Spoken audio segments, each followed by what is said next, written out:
my pack, my tribe. Welcome to Helling After Dark.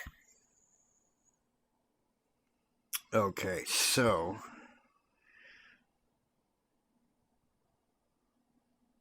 got a good show for you tonight.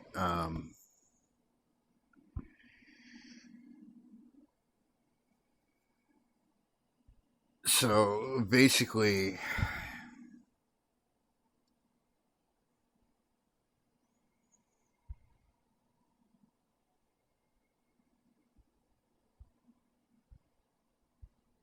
I was sitting here watching something totally unrelated, and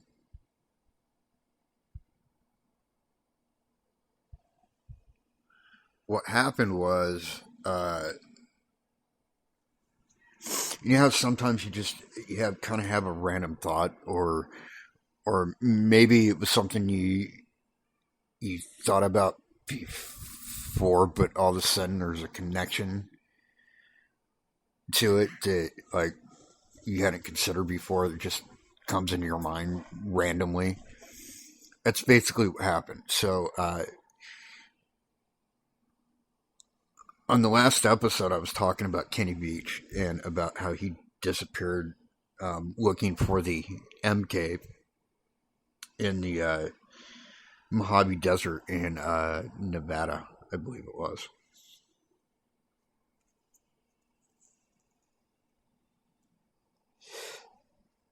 Near Area 51. And then I just had this kind of like connecting thought enter my head, and I think I might be kind of onto something. So I'm going to share this theory that just came to me, and we'll see what you guys think. I guess. So here was my thought. I was just sitting here, like I said, just watching something on my Xbox, and the thought just came to me. I wonder if there's any connection between Kenny Beach and like hundreds of other disappearances that have happened in that desert, including the Anasazi. Now, if you're unfamiliar with the Anasazi, allow me to explain briefly. The Anasazi was a Native American nation. Okay? And to briefly explain that for those that aren't Native, you have your clan, which is your immediate family: mom, dad, sisters, brothers, aunts, uncles, cousins, right? Grandparents. That's your clan, right? And then you have your tribe, right? Your tribe would be like your neighborhood, right?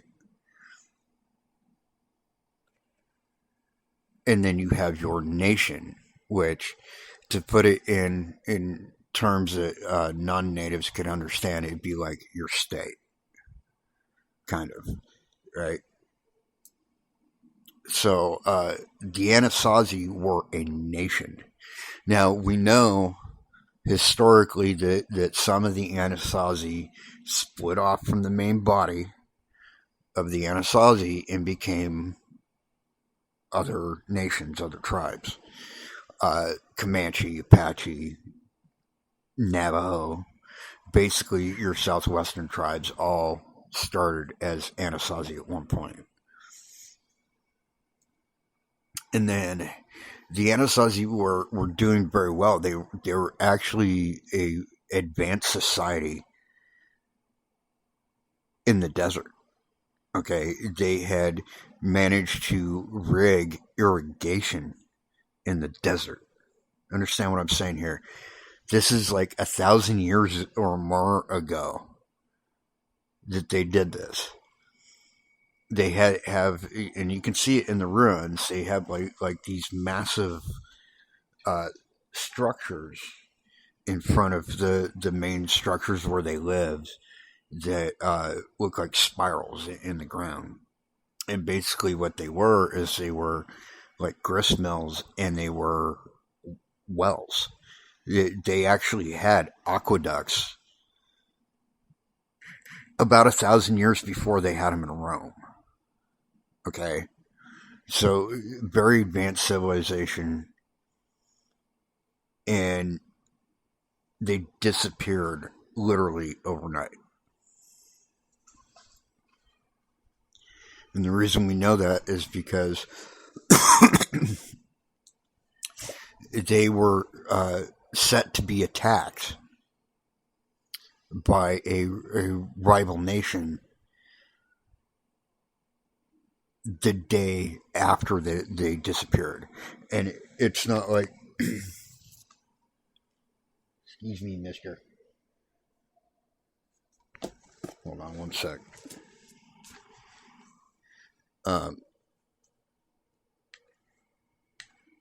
it's not like they would have ran off, because the way they built these structures, they were completely protected. There would be no way for the enemy to get in.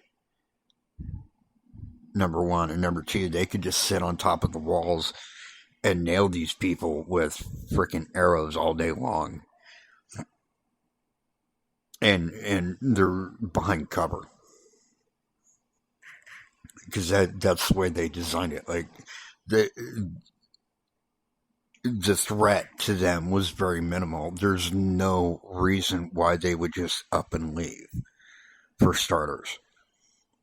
Okay, and secondly, objects, material things that no native, nobody that knows survival at all would leave behind, were left behind. Things like water containers in the desert. You're not leaving without your water containers. That's your life. Okay, you're not going to leave without your food supplies, and you're not going to leave without your bows and arrows. The very things that you need to go get food when you're on the move, because you have to hunt. Okay, and you have to protect yourself. They're not going to leave those things behind, but they were left behind. These people literally disappeared overnight. And there's been a few others that I could bring up about. I guess it was maybe about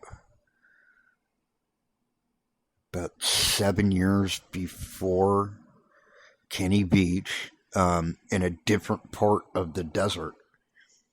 Same desert, Mojave Desert, which is huge, by the way. It goes from California into Nevada and Arizona. And there's a little piece of it that joins the desert in New Mexico and Utah. All right, so that gives you an idea how massive this desert is. It's I believe it's the third largest desert. It's like the third or fourth largest desert in the entire world. So it's big.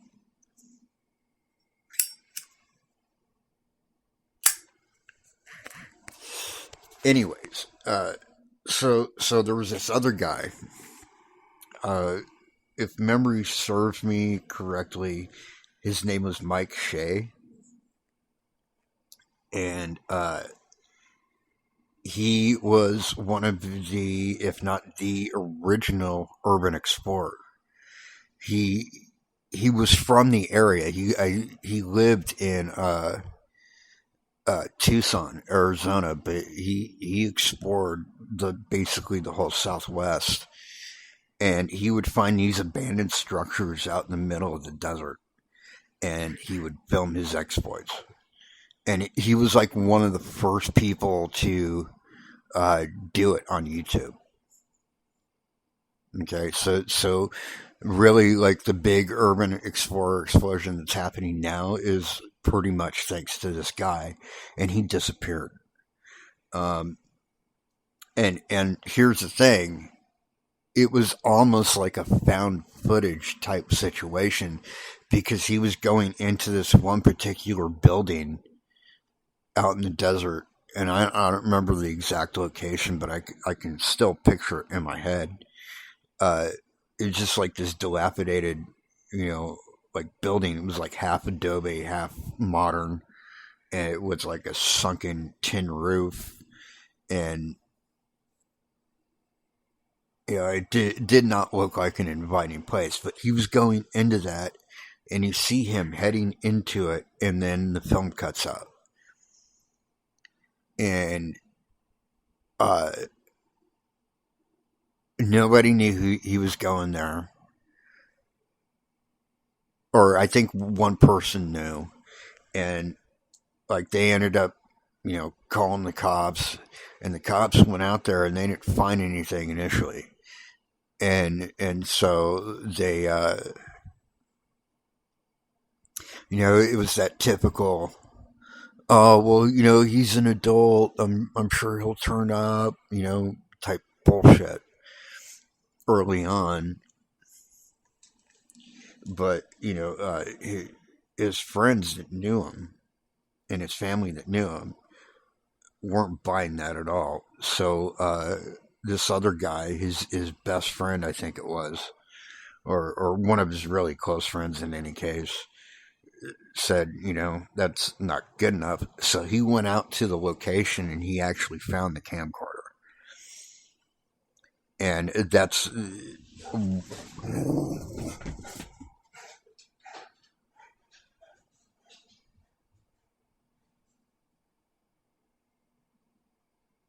why we know that his disappearance is not normal, and B, that he didn't just take off because they found the camcorder. Okay, and it doesn't show anything on on film. It's not like something scared him. You know, a typical found footage scenario where something scares him and then he starts running, and then it cuts out. And it wasn't like he saw something or you see something on the video and then it cuts out. There was literally nothing wrong. Like he was walking into the doorway on the backside of this abandoned structure, and he wasn't even in the doorway yet. He was just maybe like 3-4 feet from the doorway, and then all of a sudden, gone. It just cuts out, and the screen goes black.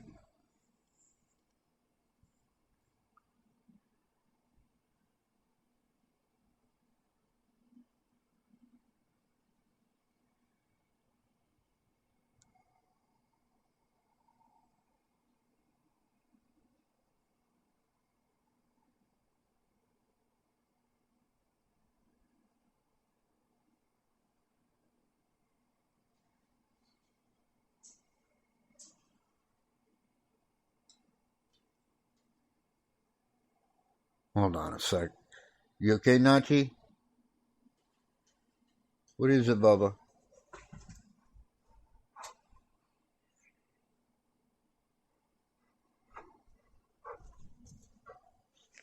Oh, hi. Hello. Yes, I love you too.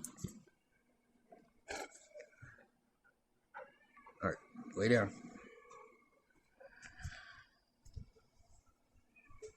Sorry. Ever since it got out, I guess that. Sorry, this is off topic. That we're leaving here. Uh, we've had people trying to get in. Well, we had one guy actually come into my house thinking that we had moved out already, and actually grabbed my I have like a electric powered kick scooter. He actually grabbed that and took it out of the house. And Nacho went after him, didn't get him, and then I walked outside and he's down at the bottom of the driveway going, "Oh, I thought you guys moved out." No, fucktard. First off, if you see lights on in the inside and you don't see like people here like working on the house or something, chances are pretty good that I'm still here. But I digress. So I'm pretty sure that's why he was barking. Somebody was probably out there doing something stupid. In any case, um, so there's Kenny Veach, there's Mike Shea, there's Anasazi, there's hundreds of other disappearances in this same desert. I gotta wonder, and I feel like I'm probably not alone. We're not going to be alone in this after I bring this up. But I gotta wonder if at least some of them are connected somehow. And I'm not saying that they're all necessarily paranormal, just that they're mysterious, right? They could be paranormal. For all we know, these people stepped through a doorway and ended up in another dimension somewhere. We don't know. We may never know. But it doesn't mean it necessarily is paranormal, too.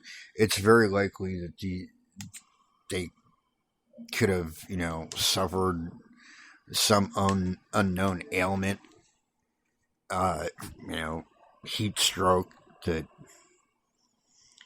or heat exhaustion, or exposed to some kind of fungus that you can only get from a particular breed of cactus or something. Point is we don't know. It could be a very explainable thing to where like maybe they were hallucinating and they just wandered off and died somewhere and we just haven't found him yet. It could be that something paranormal did happen. It could be any and all sorts of explanations. They could have fell victim to the same serial killer. Point is we don't know, and we may never know.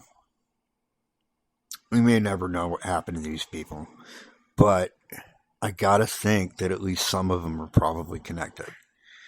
If you were to look at the Mojave Desert on a map, right, the areas where these people disappeared are fairly close to each other, almost like in a cluster. Not all of them, but a lot of them. So typically, when you would see something like that, you would think there would be a connection. I mean, that's how the police and the FBI catch serial killers. By the way, is they take all the events that have happened and they put a pin in each location on a map, and then they see a cluster and they're like, well, they must be from there, or they're traveling from east to west, or whatever it is. But that's the regionality of these events is in itself a clue, is what I'm getting at. Right? So if you look at all these events, which I think just the ones that are reported that I know of, there's like 165 separate disappearances of, missing people in this region of the Mojave Desert. And the region I'm talking about is kind of three of the four corners, actually. It's uh, Nevada up by um, Area 51, and then down into Arizona, like northwest Arizona, and then east into New Mexico. And it's those 3 out of 4 corners. There are a few in like Nevada and Utah as well, but I don't know if those are necessarily connected geographically. They're not. All right, but in those 3 corners, like it's like it's actually a like 3 or 4 different separate clusters, but it's all within in that like triangle. And maybe that could be a clue all on its own. You know, there's like the Bermuda Triangle has had disappearances of ships and planes and whatnot forever. Maybe this is a similar situation. So but the point is we don't know. It's a mystery, and I love mysteries because I have a very analytical mind on subjects like this, and I have eidetic memory. Now that's not photographic memory, okay? In that it's not like I remember exactly everything I see. Eidetic's a little bit different in that it's more like recall. All right, so I can recall the events and places that I personally have experienced that haven't been pushed out because it's useless information. Right? So when I come across a mystery like this, I want to take it apart. I want to find the answers.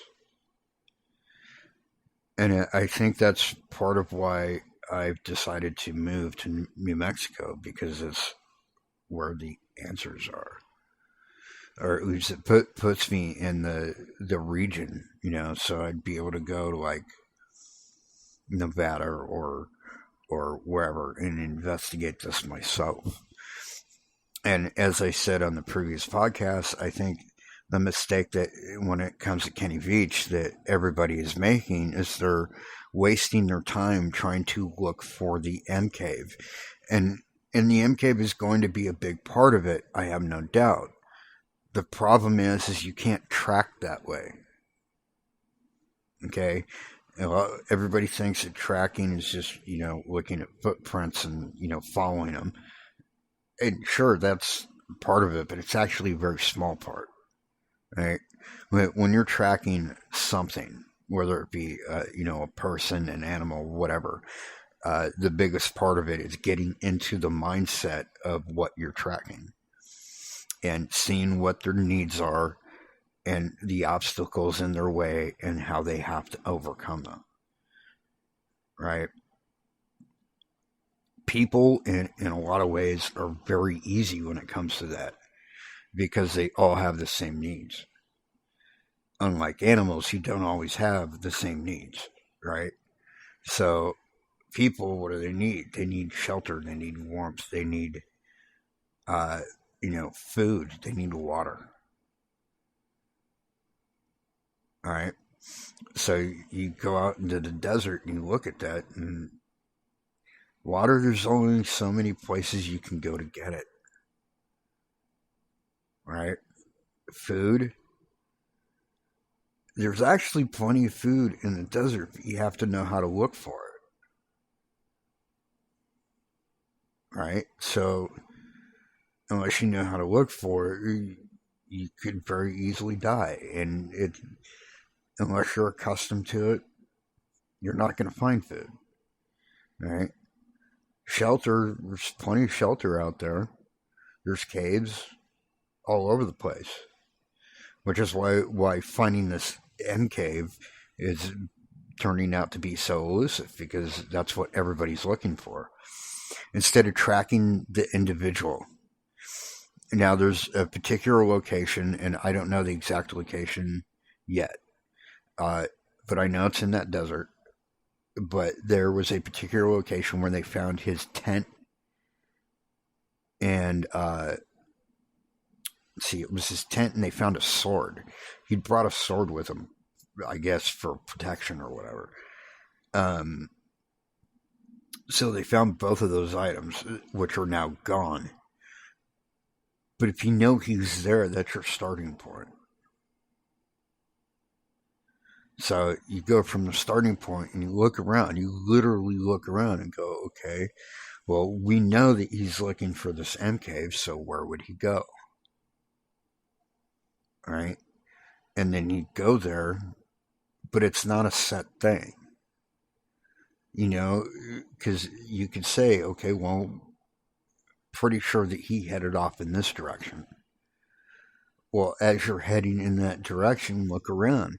See what could have grabbed his attention. See what challenges he would have had to face, and then figure out what he would have done. Instead of just looking for some cave, look for him. See what I'm saying? And I think the same thing could be applied to Mike Shea, because we know where he was.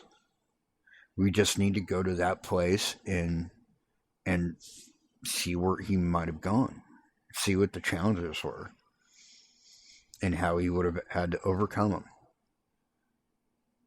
You know, try and get into their mindset a little bit, right? And for starters, I am going to say one thing about this whole situation. The majority, with the exception of the Anasazi, which was a mass disappearance, obviously, but in the case of like Kenny Veach and Mike Shea and a lot of the others, um, they disappeared like they did because they were alone, for starters. So I don't care if it's the woods. I don't care if it's the mountains. I don't care if it's the desert. If it's out in nature, you should never, ever, ever go out on your own unless you're really experienced. Okay? And even then, let somebody know where you're going. Okay? Let somebody know where you are. Like, that's one thing I'm very grateful for about technology, right? So, the way technology is now, let's say I was to go out into this desert and I was going to look for these individuals, right? I could actually open Google Maps, put a pin in my exact location, and then share that location with somebody. All right there on my phone. And they'll know exactly where I am. Right? So even if you are experienced and you're out there by yourself, make sure somebody knows where you're at. And update them as you're moving. Every hour or so. Update it. So they know you move from here to here. That way, if you happen to go missing or something happens to you, they have the best starting point to look for you.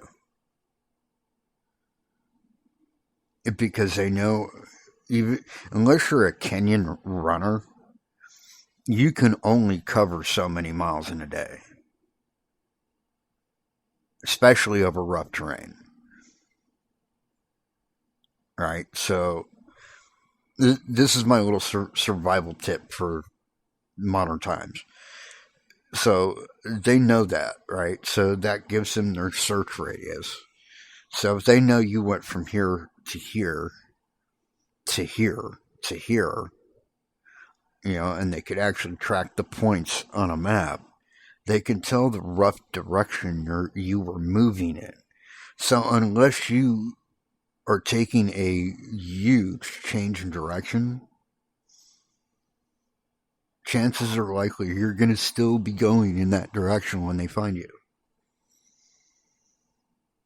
And if you do change direction, update it.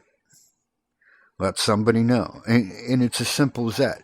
You don't even have to have Wi-Fi service or anything, right? Because the way Google Maps works is it goes by GPS, which means that if you put a pin in that location and you send it off, even if it didn't get to whoever you're sending it to because you're in a location that doesn't have service,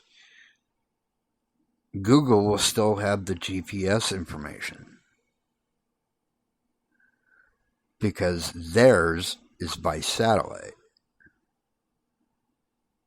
whereas yours is cell data and Wi-Fi.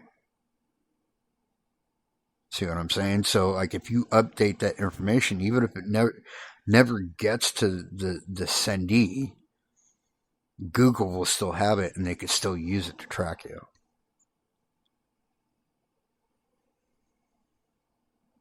That's where these guys went fatally wrong.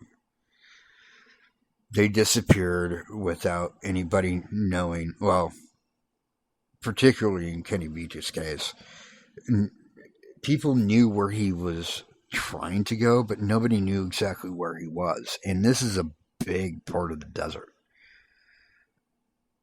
Like one subtle change in direction, and you're in a completely different area.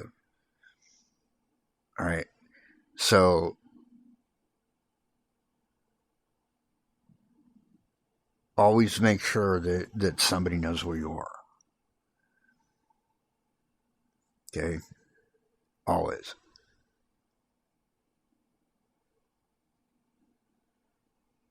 So there's your survival tip for nature, boys and girls, for the modern times that we're in.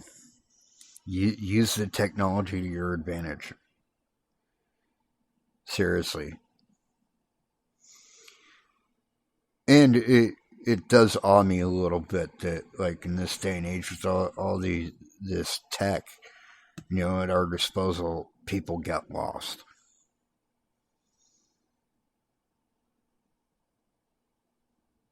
That's astounding.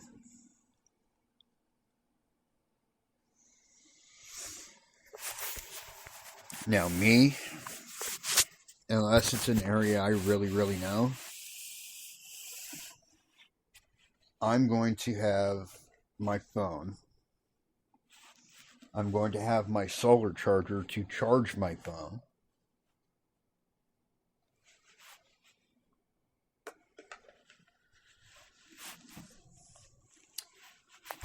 So I can keep, track of things that way. Plus, I'm also going to have an old-fashioned compass.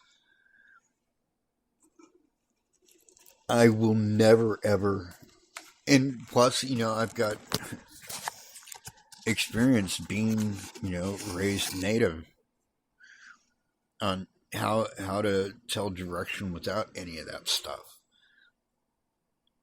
So I would never, if I ever turn up missing in the desert, it's because something happened to me. It's not because I got lost.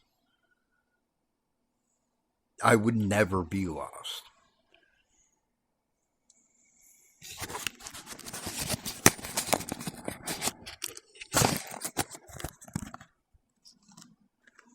And honestly, people, if you think about it, it doesn't make people getting lost, honestly, kind of astounds me in a way, because the rules never change, right?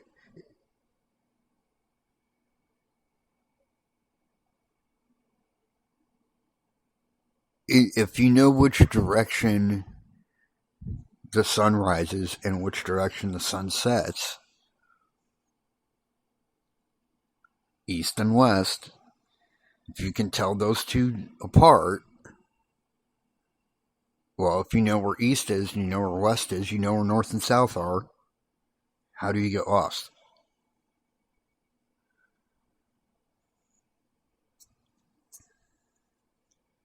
I suppose if you didn't realize which direction you came from, maybe, but I don't know. Personally, to me, it doesn't make any sense. I've never been lost. I've wandered too. Like I'm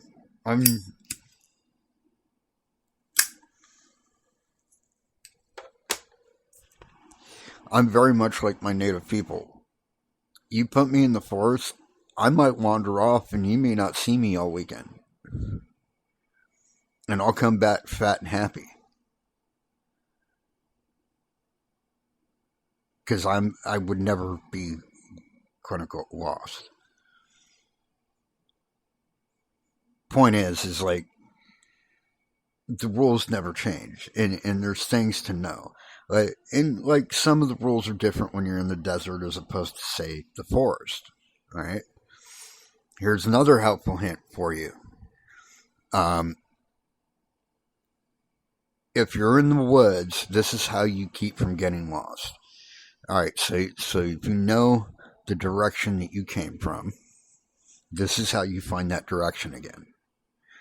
If you look around in the woods, all right, and you see a tree that has moss on it, green moss, the side that has the moss on it is north. Okay? The reason for that is because it's always north and like east, right?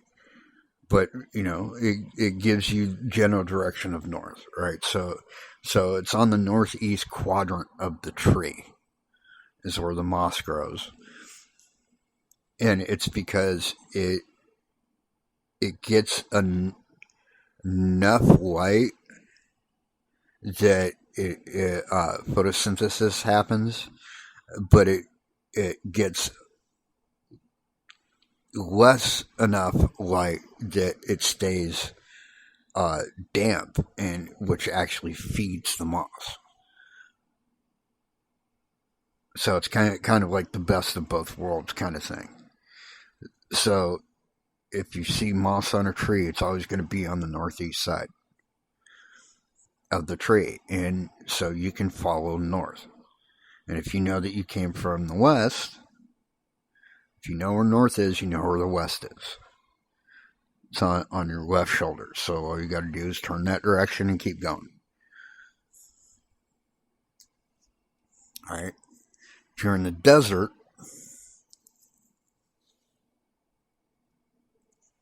best way, honestly, is you find yourself if you see any cactus or like big bushes, that's probably your best bet.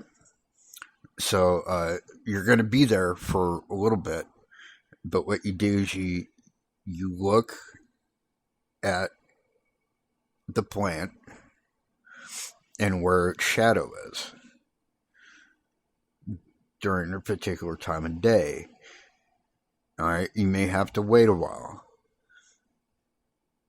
and depending on which direction the shadow is casting, according to the time of the day, will give you a direction. All right, here's an example. At 3 o'clock, and this is general, it's not exact because depending on where you are in the world, it might alter just a little bit, but this is general rule of thumb. So at 3 o'clock in the afternoon, right, the shadow is pointing west. Okay?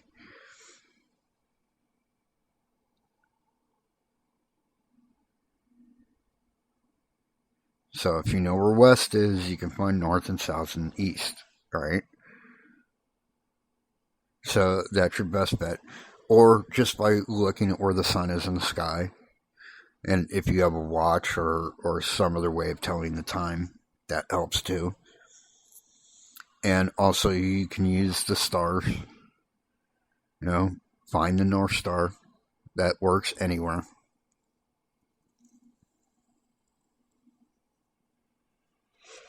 And key to survival in the desert, folks: sleep during the day and travel at night. It's not a joke. Find a shady spot to rest during the day and travel at night.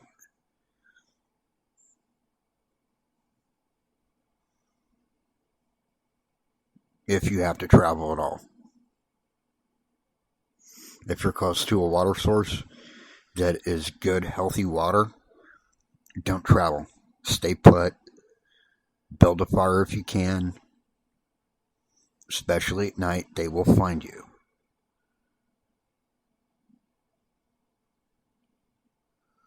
Alright, folks, that's about all the time I got. Until next time, I pack my tribe. Peace out.